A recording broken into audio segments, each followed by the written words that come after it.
Olá galerinha, tudo bem com vocês?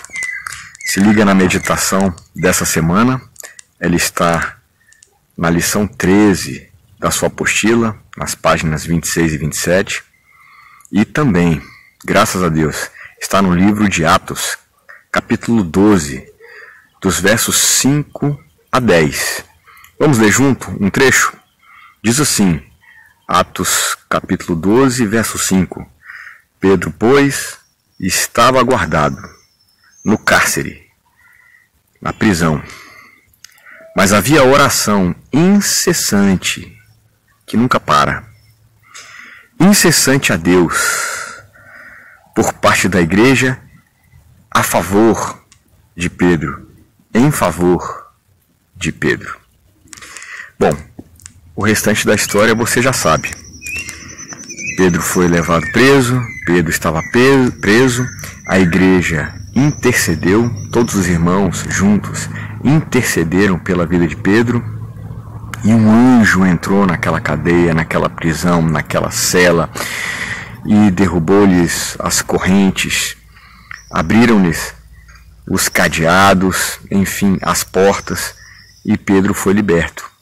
E Pedro voltou, então, onde se reuniam aqueles discípulos na casa de João Marcos, para testemunhar o milagre que Deus tinha feito em favor da vida dele.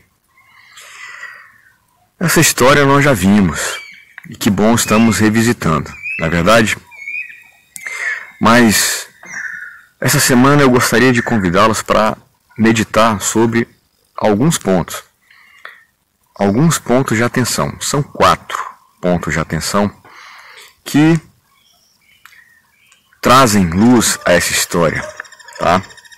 Primeiro é que Pedro, ele já havia sido transformado, era um discípulo de Jesus, era um dos primeiros discípulos, por isso se chamava apóstolo Pedro. Porém, ele havia sido aperfeiçoado. Na lição passada, você se recorda daquela história em que Pedro e Cornélio estavam juntos em Cesareia? Pois então, se lembra da visão de Pedro? Pedro, tudo que Deus limpou não está mais sujo. Então Pedro foi e aceitou a casa de Cornélio, e lá ele percebeu que aquelas pessoas estavam ali e que o evangelho era para todos. Romanos, pessoas da cidade, outra cidade, Cesareia, enfim, não eram judeus. Esse entendimento da palavra, esse entendimento da obra de Jesus, trouxe aperfeiçoamento para Pedro. Repare que no livro de Atos, um capítulo antes do que a gente leu agora, no capítulo 11, no verso 17, capítulo 11 é quando Pedro volta para Jerusalém e ele é arguido, ele é interrogado pelos demais apóstolos. E os demais apóstolos perguntam a ele: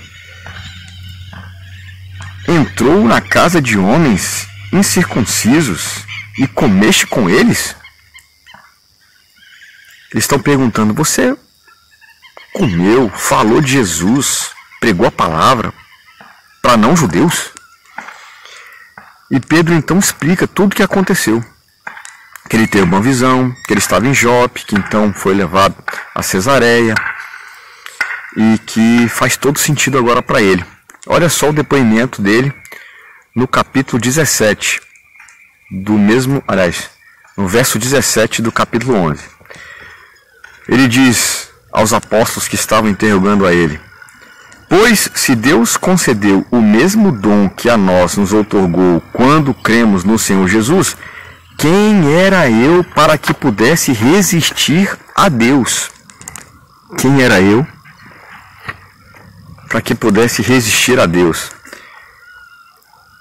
Pedro então estava transformado. Havia chegado o entendimento a ele. Mas agora, com esse advento, com essa situação, ele foi aperfeiçoado por Jesus. E não somente ele, como também o segundo ponto de atenção para nós é que todos que ouviram a Pedro foram igualmente aperfeiçoados. Olha a reação deles no verso 18. E ouvindo eles os apóstolos e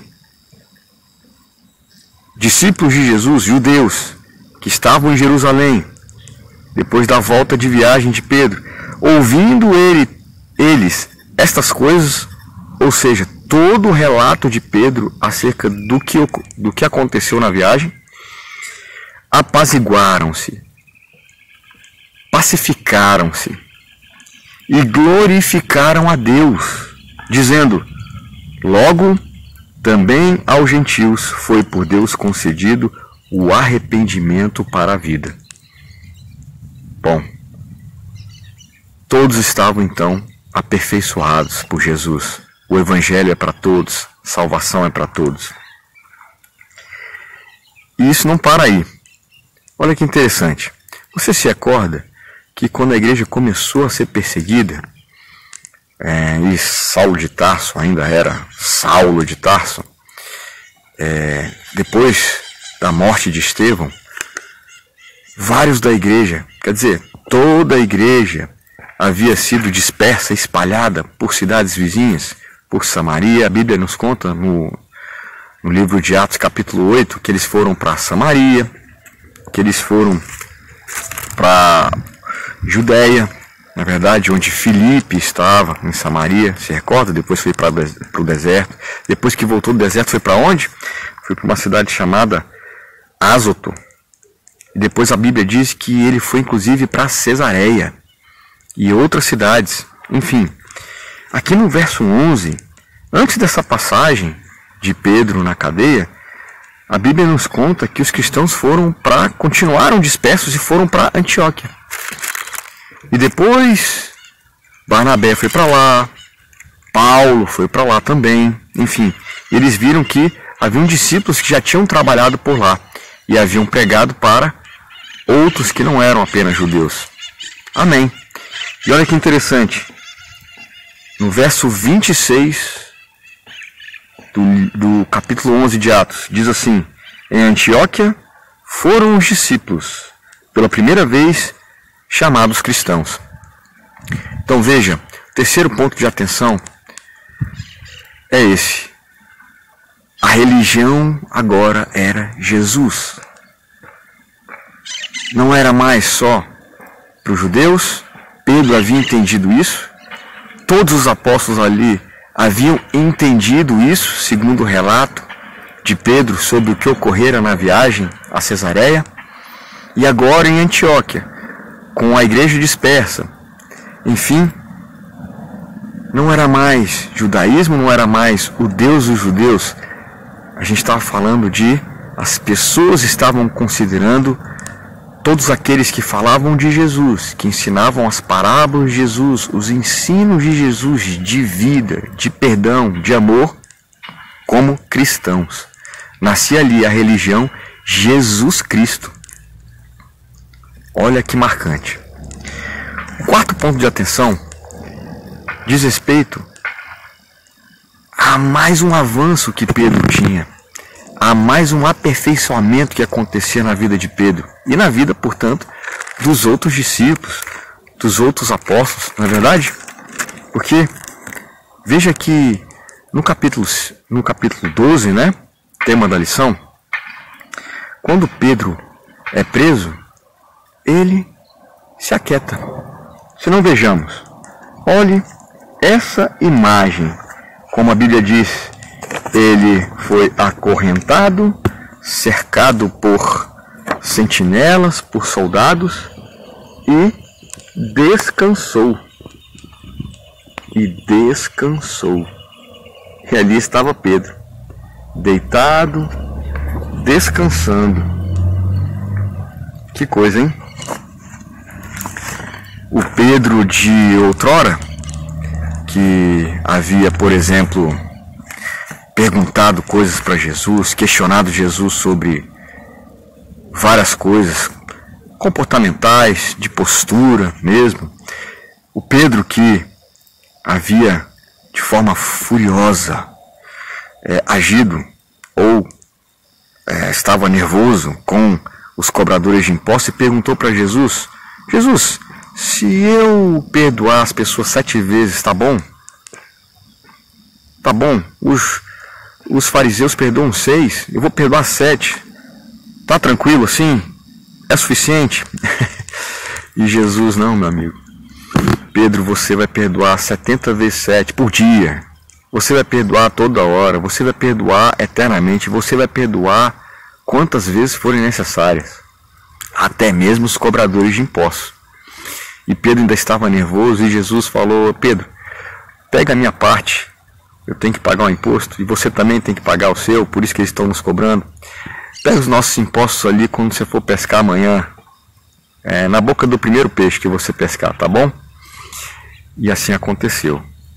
Bom, mas olha a reação dele para o Pedro de agora.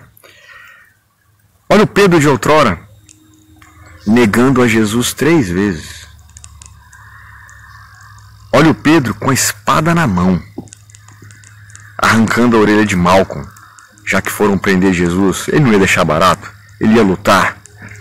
Mas veja que o evangelho às vezes não é essa luta, essa disposição, mas é fé, é confiança, é oração.